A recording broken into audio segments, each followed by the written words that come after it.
Welcome to the Safari Mission Podcast.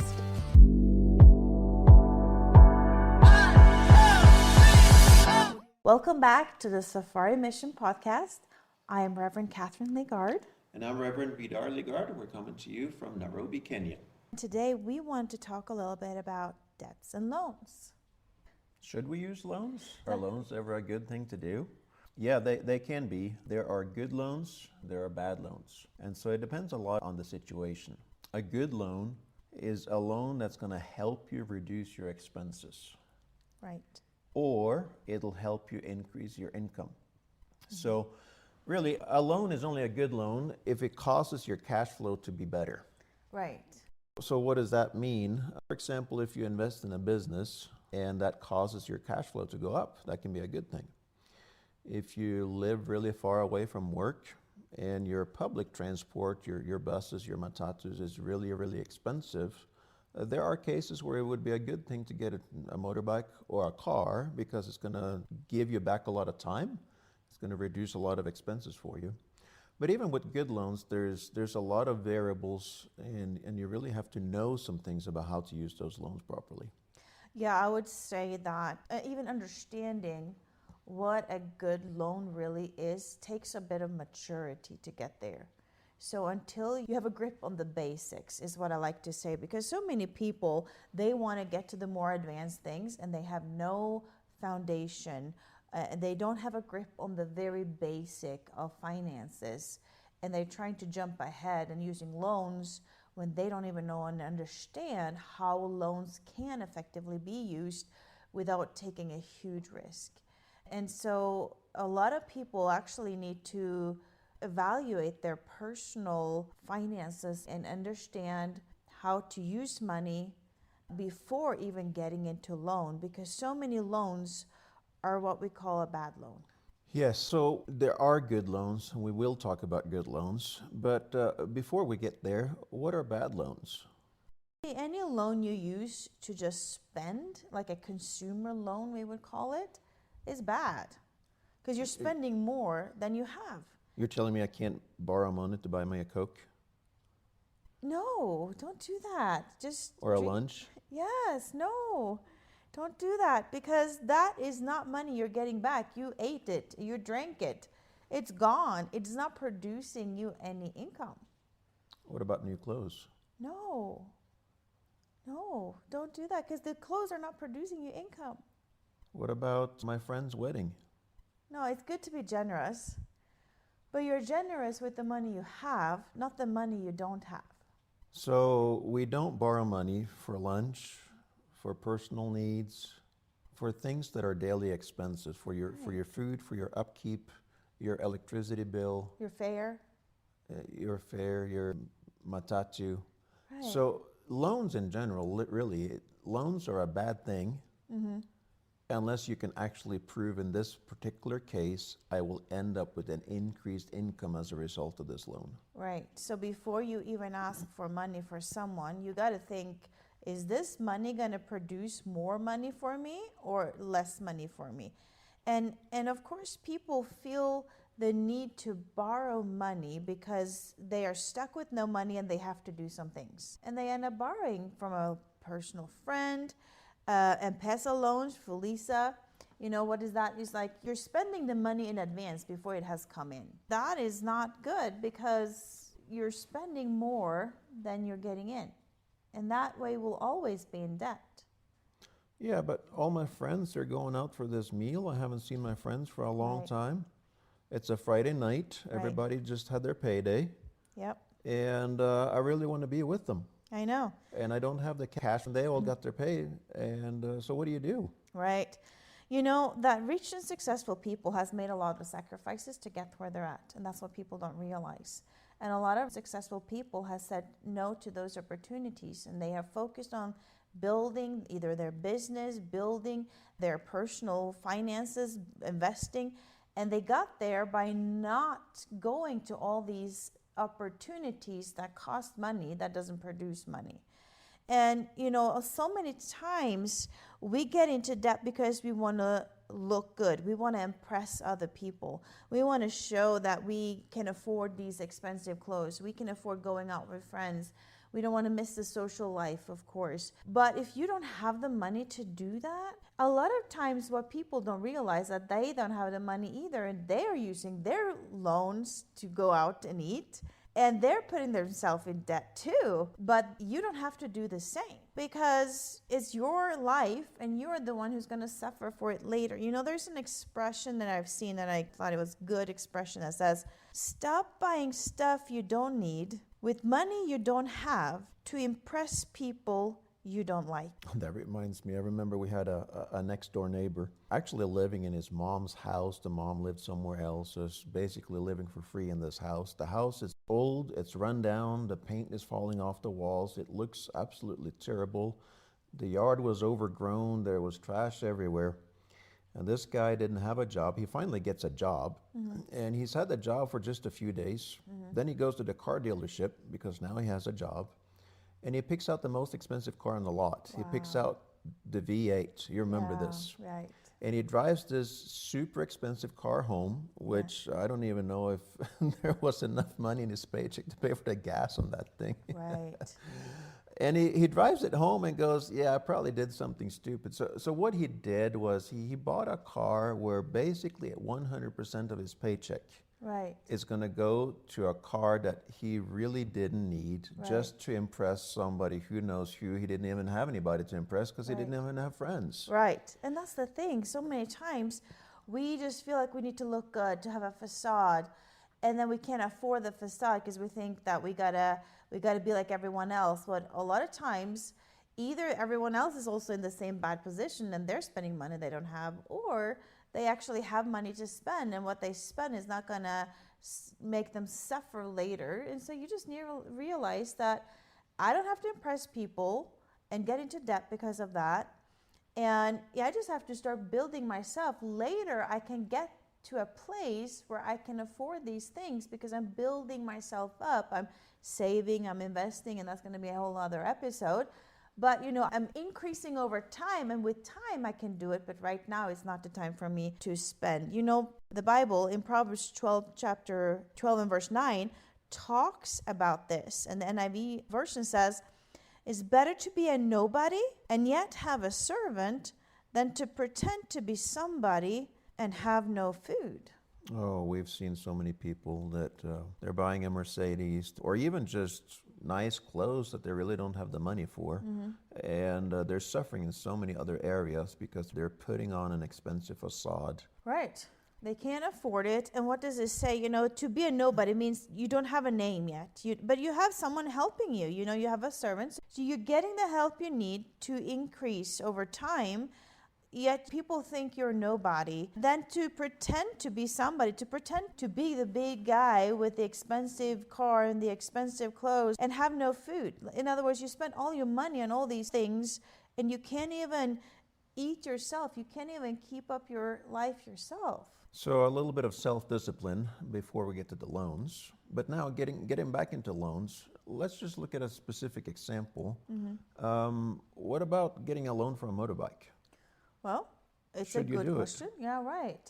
Let's go through the scenarios and see, is it a good idea or not? So what are the things we should ask ourselves before we go for a loan for example, a motorbike? Right. So, of course, you have to look at what is the total cost of that motorbike. Right. And how far outside of where you really are financially is the cost of that bike. Right. And of course, you can use a loan to obtain some sort of an asset that's a little bit outside of your reach. That's what the loan is for. But there's some questions that you really have to ask yourself. How much is the monthly cost of this motorbike? Right. And servicing the loan, how much is that going to cost you on a monthly basis? Right. How much is the loan with the interest you have to pay, right? Right.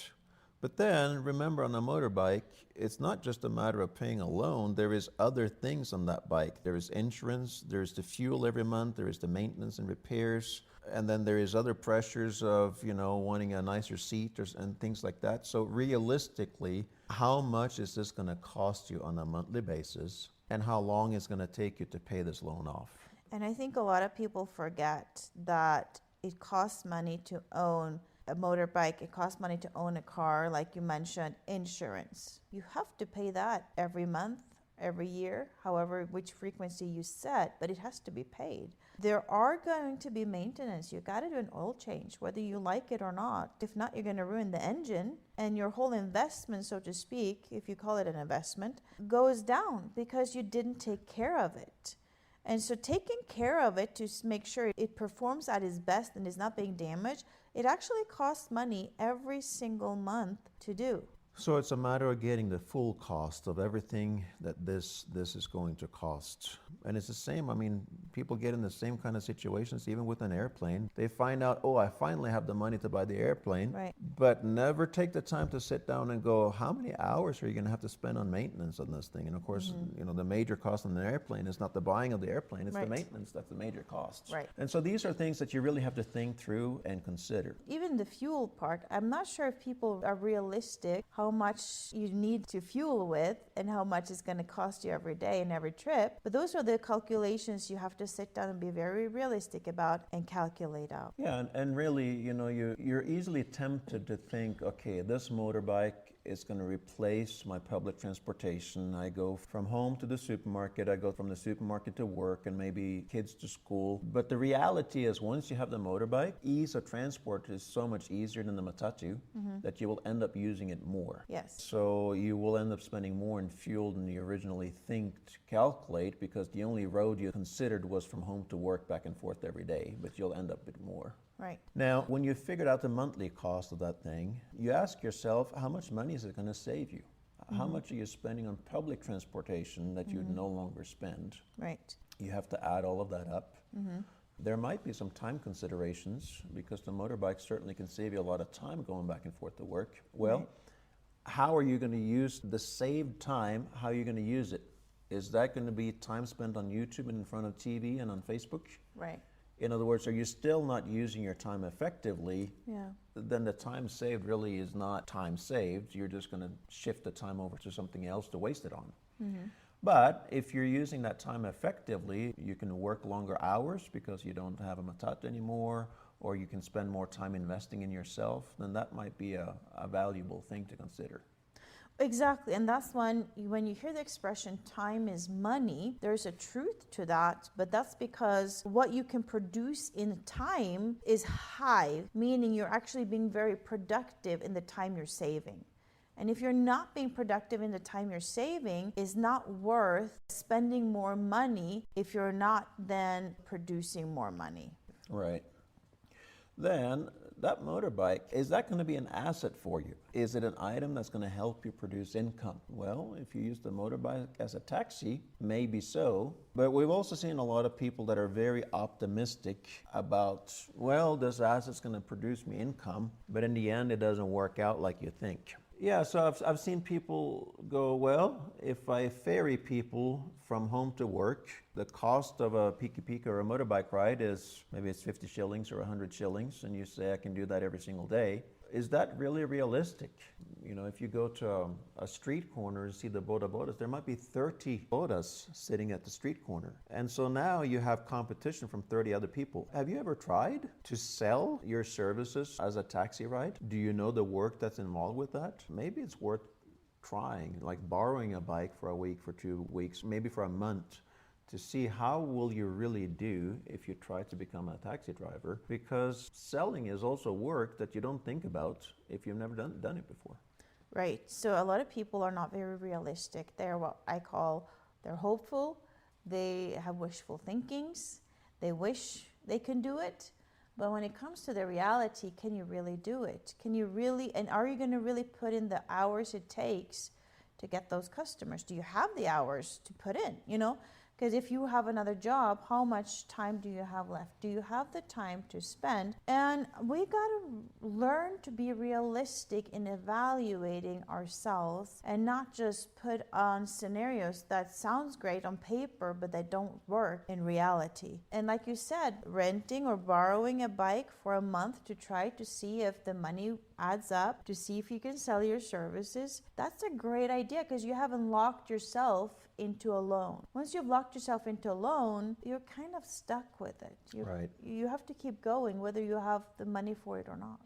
So I've seen this with many people that are wanting to start businesses, and especially starting out when you don't have a lot of business experience. You try to gauge your income of that business based on what is the ideal situation. There's no such thing as an ideal business. There's no such thing as a perfect business. There are all kinds of issues that are going to pop up. And, making a calculation, I'm back and forth to work every day and I'm going to pick up one person every single day. That's a very unrealistic calculation. You have to be realistic about what you're able to produce before you're able to count as an income stream. Right. So that kind of touched on both private needs and almost into business a bit. So what about borrowing for a house? Because a lot of people are asking about that. Should you do it? What should you consider? Yes, it depends on a lot of the different conditions. And somebody who's asking about should I borrow for a house, typically you're in a rental situation. Right. So first of all, how much are you spending on rent every single month? Right. And maybe the first question is, if you were to put that amount of money into a monthly mortgage, Yeah. how much can you borrow Right. where your monthly payment is going to be the same? Yeah. And look realistically at that. Of course, there's a lot of different conditions in the loan agreement that you have to be aware of. For example, can you repay the balance at any time without penalties? Some loans you can, some loans you cannot. Right. And I would also look at how consistent are you in paying your monthly rent? Yeah. Because likelihood is whatever habit you have with your monthly rent, you're going to transfer that into how you service your mortgage. Yes. And how's the bank going to treat you if your rental payments are a hit and miss? You pay this month, then you wait 2 months, and then you pay for 2 months and all of this. How is that going to help you create a good relationship with that bank? Yeah, if you don't pay for a certain amount of time, they're going to come and take your house legally. And they can do that. It's called foreclosure or repossession. They'll come and take, because you don't legally fully own your house yet. If you are in a mortgage for a house, the bank has a lien on your property. And if you don't pay, they can legally come and take that house from you, and they will. They're not a landlord. They are a business. They are a bank. And so you need to also look at your habits. Are you able to pay your monthly rent on time every single month without missing? You have to be able to do that before you're even ready for a loan. Right. And then there's other questions like this particular loan, is it a fixed interest rate or is it adjustable over time? Yeah. What happens if there's a change of government in the country? Right. Or something else happens in the economy and the interest rates really go up in the country? Yep. How is that going to affect your loan? You should know these things ahead of time. You have to do your research.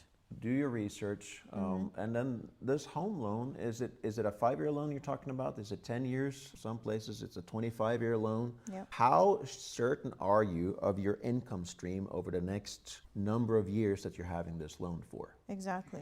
And what's going to happen if things don't work out? What happens if you lose your job? Right. These are things you really need to consider and be aware of and be ready for. Right. Do you have a little savings that in case anything happens, you can draw from that? How long can you service the loan before you can't, Yeah. And also, what is the process of selling the property again if you have a loan on it? You need to know those things, and you need to be educated about those things before you get into an agreement, so that you know how this works and you are educated. I would say that education is so important, knowledge is so important, so that you know all the facts, so that you're not surprised later and you're like, well, I thought I could do this, but I can't do it. You should know that before you sign on any kind of loan. Yeah, so in essence, getting a home loan can be a really good thing because at the end of it, you own a home versus paying for the rest of your life to a landlord. Yes. That can really be good, but you do have to do your homework.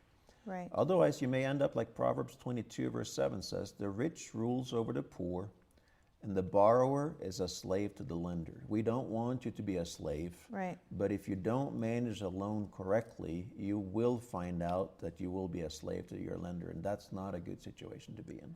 Right.